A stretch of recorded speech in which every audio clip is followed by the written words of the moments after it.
先问一个问题：过去一周啊，纳指从24,914涨到了26,248，涨幅接近5%，你的账户跟上了吗？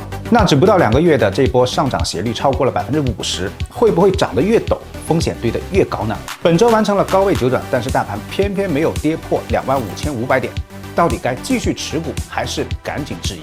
苹果和甲骨文同时出现了筑底形态，一个是头肩底，一个是三川筑底，谁更强？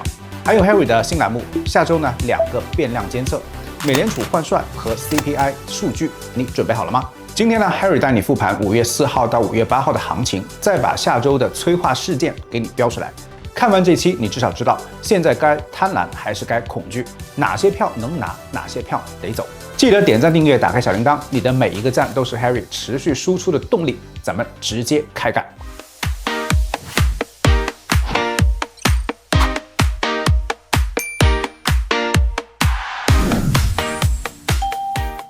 今天内容呢分成3块，第一部分大盘的复盘，我们会聊到纳指高位九转之后怎么看，你会了解到目前呢纳指的斜率，包括神奇九转没有产生回调代表了什么，九转之后呢一般会有4种情况产生，不同的情况咱们不同的应对策略，以及最重要的跌破哪里咱们要跑。第二部分呢是关于个股拆解，一共6只股票，苹果、甲骨文、英伟达、微软、博通、NBIS。其中呢，苹果和甲骨文会重点对比，因为这2只股票啊，同时出现了筑底的形态，其中一只呢出现了头肩底，而另外一只出现了三川筑底的这样一个形态啊，谁更强 ？Harry 会给你答案。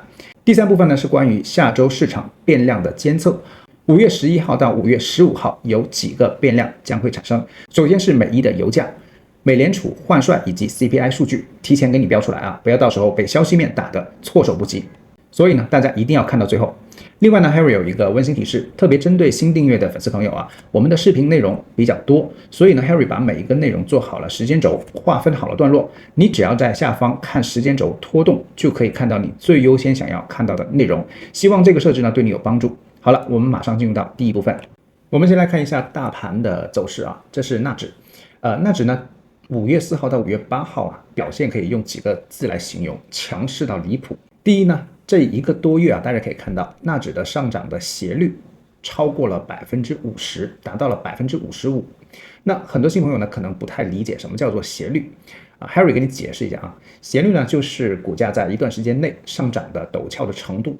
如果你把每天的这个收盘价连成一条线，这条线和水平线的夹角就是斜率。一般啊，健康的斜率是在15%到30%之间啊，像我们正常走路一样的。但是呢，如果超过50%是什么概念呢？相当于你在跑100米冲刺。这种斜率呢，在技术分析当中代表了极强的一个买方力量，但是呢，也意味着多头消耗巨大。就像我们人在爬山的时候啊，这个坡度越陡啊，摔下来就会越痛。所以呢 ，Harry 在这里提醒大家啊，当这个斜率超过50%的时候，你可以持股，但千万不要在这个时候重仓的追高。那历史上呢，这种斜率的上涨呢，通常需要有2种修复方式。第一种就是横盘消化，当这个价格呢在高位震荡的时候啊，会等这个均线跟上来，斜率被拉平，然后继续的往上，这种是一个强势的走法。第二种就是主动的回调，当价格下跌呢，用时空换这个时间，这种呢说明多方的力量减弱，趋势可能会转弱。那现在纳指在做什么呢？它已经连续的高位啊，并且呢有很多的十字星产生，所以它修复的概率会越来越大。哪怕稍微停下来跳一跳都好一些，但是目前来看呢没有啊，这个本周呢还是很强势，所以大家呢可以持股吃肉，但是呢不宜追高。好，第二个点呢，本周纳指已经完成了高位九转啊，但是呢九转它不等于反转。Harry 呢用山海战法统计过啊，九转之后呢往往会走4种路径。第一种呢就是直接回调啊，九转确认之后第2天就放量的下跌，这种是最干脆的啊。如果它跌破了这个25,500点，那咱们就直接减仓走人。第二种呢就是横盘消化，九转之后呢它不跌啊，在高位上呢横个1到2个星期，等到5日均线跟上来之后再继续往上，这种呢往往预示着后面还有更高的行情。第3种就是假摔啊，假摔之后拉升，九转之后呢会跌1、2根 K 线，然后被拉回，这种是最骗人最磨人的。第4种呢就是第9根 K 线之后继续的上涨啊，九转就变成了一个中继九。那这个时候呢，咱们就要观察会不会形成 TD 结构当中的第13根 K 线啊。第13根 K 线呢，也往往预示着更强的一个反转信号。那这个部分呢 ，Harry 的频道会持续的跟踪去关注的，大家要注意及时收看啊。好，那目前来看呢，并没有明确的右侧的卖出信号，它没有跌破25500点这根9号 K 线的最低线，也就是说呢，它的价格行为并没有确认回调，所以 Harry 的观点很笃定啊，只要这个25500点以上啊没有跌破，问题不大。但一旦跌破了这个位置，而且连续2天啊2根阴线啊不停的跌破前根 K 线的最低位，那这个时候就要小心大盘会回调。好，总结一下5月4号到5月8号的情况，纳指呢完成了高位的9转，但是没有有效的跌破信号，所以依然看高。那给大家3个关键的价位，记住这3个就够了。第一个就是26248，这个位置呢是近期的最高点，如果突破并且站稳呢，代表了前面强势看高啊。第二个点位呢是25857点，这是第一道支撑位，只要这个位置没有跌破，那么上涨还是主要的趋势。第三个呢，就刚刚说到的25500点，也就是这第9根 K 线的低点，跌破了25500点，而且连续2根阴线刷低新低的话呢，那这个趋势就会转弱，那这个仓位呢可能就要降下来了。另外呢，在 Harry 的山海战法口诀当中啊，紫带回调是机会啊，现在是在紫色带当中，那黄色带反弹是离场位。现在呢，纳指还在紫带当中，但是这个斜率啊需要修复。那什么时候修复呢？最好的办法就是等到出现这种黄 K 超买信号的时候，如果没有出现，也没有跌破这第9根的25500点的低位，那咱们就先拿住，不用着急。好，那很多朋友会问啊，为什么你会这么笃定呢？因为我有这个工具的辅助，在这个山海趋势的工具当中呢，紫色带代表了一个上涨趋势，积极做多；黄色带呢代表了下降趋势啊，咱们谨慎做小波段。最近呢，大盘大家可以看到一直在这个蓝色飘带的上方，所以我敢拿住。如果这个紫色带缩小，而且呢高位转黄色，比如像这些地方变盘了，颜色变了，而且呢又出现这种黄 K， 那我会毫不犹豫的走人。这个就是趋势交易的铁律，不要随意的猜顶，也不要随意的抄底，咱们跟随信号。这个工具呢是 Harry 团队独家研发的，如果新朋友想要体验啊，老规矩，评论区找到助理老师领7天的试用。用过就知道了，为什么有的同学啊总会比市场快半拍抢先一步。好，那接下来呢就进入到个股的解析部分。今天重点对比2只股票，苹果和甲骨文，它们都出现了筑底信号，但一个是头肩底，一个是3穿筑底，到底谁更猛一些 ？Harry 给你拆清楚。首先呢，我们来看苹果，苹果呢最近走出了一个非常标准的头肩底形态啊。什么是头肩底呢？就是左肩、头部和右肩共同组成。在这样的图形当中呢，颈线的位置非常关键啊。那苹果的颈线呢，在276附近，也就是这里的逃跑小人的位置。那现在呢，苹果的股价已经突破了276的颈线位置，往上涨了好几天了，而且呢，也突破了这个地方288的位置，所以颈线从压力位变成了支撑位。如果股价回落到276附近啊，估计会有一个很大的支撑。那另外呢，我们会发现山海趋势图当中，苹果出现了黄 K 的超买信号，但只是刚刚出现。对于288以上的这个位置啊，是真突破还是假突破？那 Harry 认为呢，很有可能是假突破。为什么呢？因为下周啊，如果再来2根黄 K 往下跌的这个概率啊，可能会更高。那从短期来看呢，苹果上涨的动能主要是看黄 K 之后是否会出现下跌的阴 K。但从长期来看呢，苹果的特点是逐步的上涨，阶段性的回调，然后再上涨，它不会像某些妖股一样的天天涨。所以结论就是，苹果短期啊可能会回调，但是如果你是长线的选手啊，不用慌。如果现在还没有上车的朋友呢，等到股价回踩276到288之间的这段区域，咱们再来找机会上车。好，我们再来看甲骨文。甲骨文呢出现了3穿抓底数，这个是9田战法当中非常经典的部分啊。那关于这个战法呢 ，Harry 在往期的频道当中呢也有详细讲过，大家可以去翻一下啊。新朋友呢也可以先记住结论：3穿筑底呢就是3次 V 型的3穿，回落反弹，回落反弹，回落再反弹。它的筑底层次更加的扎实，起跳的动力会更强，因为它经过了3次的筑底。同时呢，大家可以看到甲骨文出现了蓝 K 加上钱袋子的信号，而且呢，紫色带变盘信号也出现了，黄色变紫色，低点在不断的抬高，突破了颈线165的位置。那这个165呢，从阻力位变成了支撑位。另外呢，大家可以看到黄 K 在甲骨文当中的运用还是非常准确的。到这个地方出现黄 K， 逃跑小人下落，然后再到这个地方又出现黄 K， 说明呢它短期回调的概率会比苹果更大一些。而且甲骨文的龙门线是向下的，斜率还不小，所以从中长期来看呢，苹果上涨的动能会更好一些。那在这里呢 ，Harry 给出结论：中长期趋势苹果大于甲骨文。短期趋势呢，苹果略等于甲骨文，因为两者都有回调的概率。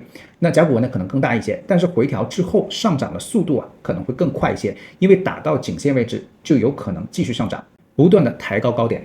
你可以根据自己的风格进行选择。好，说到这里呢，很多朋友可能会问Harry， 你怎么能够同时看这么多的形态，包括头肩底啦、三川柱底啦、蓝 K 钱袋子，那有没有一个系统的方法？当然有的Harry 团队呢一直在做技术分析的教学。如果你也想系统的学习这些 K 线组合和战法，可以加入到我们的内部技术训练课。因为我们在网上去找这些资料会发现比较凌乱，那我们会有每天很系统的美股技术分析的课程。那另外呢，有一些投资经验比较丰富的朋友想要了解更多的一些战法，包括怎么去做多空交易。下周呢，我们有关于这样的一个战法的课程，而且呢，我们每周的课程都会不一样。如果你想要加入到我们的内部分享课，评论区打出0509，助理老师呢会帮你安排。Harry 也希望大家一起学习，一起成长，才更加的有氛围，进步更大。另外呢 ，Harry 在这里提前预告一下如果下周纳指跌破了25500点，我会专门出一期视频讲怎么用换股解套法做主动调仓。如果你想要知道具体怎么操作，记得订阅加上小铃铛，下周回来找答案。好，我们继续看其他个股。再来看英伟达。英伟达昨天呢出现了一根流星线，长上影线实体部分呢相对比较短的一根 K 线。如果这种 K 线呢在高位出现，往往预示着上方的抛压比较沉重，那短期呢会有一个回调或者见顶的概率。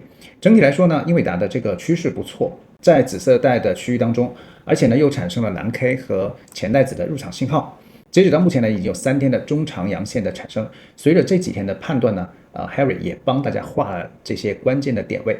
如果后续有回调的话呢，大家可以按照这个点位进行控仓。记得随时跟踪好咱们的视频。那截止到目前这个位置呢，咱们首先要关注214的位置。如果来一根下跌的阴线，跌破了这个214的价格，咱们就要注意这个地方是否会有回调。那大家呢可以选择在210设一个止损位。跌破咱们可以先出场，反过来如果突破了218的位置咱们就继续看高。现在呢，美股什么事情都有可能发生但大家一定要记得，涨势越大，累积的风险就越高。英伟达呢有一个很好的地方，它不是一根线往上涨的，而是涨到了这个位置之后，调整一下，回落再反弹，这就是一个相对健康的上涨趋势。那大家就要关注210和214的位置如果低于210，特别是到了紫色带，也就是200到207的这个区域当中，很有可能出现抄底信号。这几个关键位置大家要注意好，接下来看微软。微软呢走出了一个旗形整理的图形旗形是什么呢？就是股价在一段强势的上涨，几根 K 线突突往上涨，然后呢进入到一个窄幅震荡的通道。从整体看起来呢，就像是一面旗子如果我们衔接这个旗面的高点和低点2个以上，那就会产生2条斜线作为我们的观察位。股价如果一旦突破了这根斜线，上涨的概率非常高。那目前呢，微软在山海趋势图当中是紫色带所以这两者共振，大家可以期待一下。那我们目前的策略就是以紫色带的中轨作为一个防守位，大概是413左右的位置。如果跌破，咱们可以选择减掉一部分；如果没有跌破，咱们就拿着等着它突破。好，这是微软目前的情况。好，接下来看一下博通。博通呢，在这2天出现了钱袋子的信号。钱袋子呢，在山海趋势图当中是比较靠谱的一个底部确认信号而且在钱袋子出现的第2天来了一根阳线这根阳线还是比较明确的。那当这样的图形产生呢 ，Harry 觉得这个右侧机会来了。我们策略就是以钱袋子当天的最低价作为一个防守位，大概在406附近，不跌破就拿着。那目前的K 线的价格呢，已经接近了前高437的位置如果突破继续看高，那在这个地方呢，突破的概率很高大家可以不用动这个就是我们说的工具在实战当中的运用。最后来看一下 NBIS NBIS 呢，昨天在黄 K 预警信号之后出现了一根阴线。值得注意的是NBIS 在我们山海趋势图的运用当中还是比较准确的。大家会发现，只要出现了蓝 K 加上钱袋子信号，或者是钱袋子信号打在这个龙门带，股价就会往上涨当然这个地方抬高了低点，那只要是黄 K 出现，小人出现就会往下降。说实话昨天这个位置呢 ，Harry 已经出了50%的仓位，因为这里黄 K 之后呢，我还是比较关注的。那如果后续再出现下跌的阴 K 呢，Harry 还会再出。这个位置呢，建议大家不要急着入场，等它回归到紫色带附近，加上呢出现了蓝 K 和钱袋子信号的时候，咱们再入。这只股票呢，在这个工具当中呢，还是非常好用的。所以呢，如果有等这只股票的朋友，可以及时留意一下 Harry 的视频，出现合适的机会，咱们再考虑买入。好，这是今天的个股部分。好，最后呢是第3部分的内容，市场变量监测。Harry 给你标出下周最重要的3个变量，咱们提前做好心理准备。第一个呢是关于美伊冲突这个关系呢依然在持续的紧张当中而且呢油价维持高位接近了$100一桶。如果你的持仓对于油价比较敏感，那要小心了。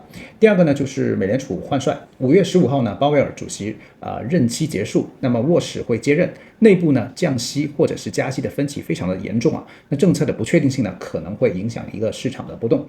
第三个呢，就是关键通胀数据，5月12号呢 CPI 会公布如果这个数据呢超预期，有可能会进一步打压这个降息的可能，那对于这个科技股可能是个利空。那么 Harry 的原则呢从来不变油价定中期，科技主长远。大家在仓位管理方面呢，可以给自己留点余地。好了，今天的内容呢差不多到这里了。留一个问题给大家讨论一下除了头肩底、三川底，你还看过哪些筑底的形态？大家可以在评论区打出来另外呢，手里有拿不准的票，也可以在评论区分享出来。Harry 呢下周会优先分析你们提出来的股票。那下周的 CPI 公布之后呢 ，Harry 也会第一时间出盘前的分析，告诉你纳指和个股怎么应对。如果你不想错过呢，现在就去订阅下周回来找视频。那最后呢，我们快速的总结一下，记住 Harry 的山海战法口诀：紫带蓝 K 大胆进，黄带白玉等一等，金顶出现不要追，钱袋抄底抢黄金。如果你觉得今天的信息对你有帮助哪怕只有一点点记得点赞订阅，把小铃铛打开，每一个点赞和订阅都是对 Harry 最大的鼓励。咱们下期不见不散，拜拜。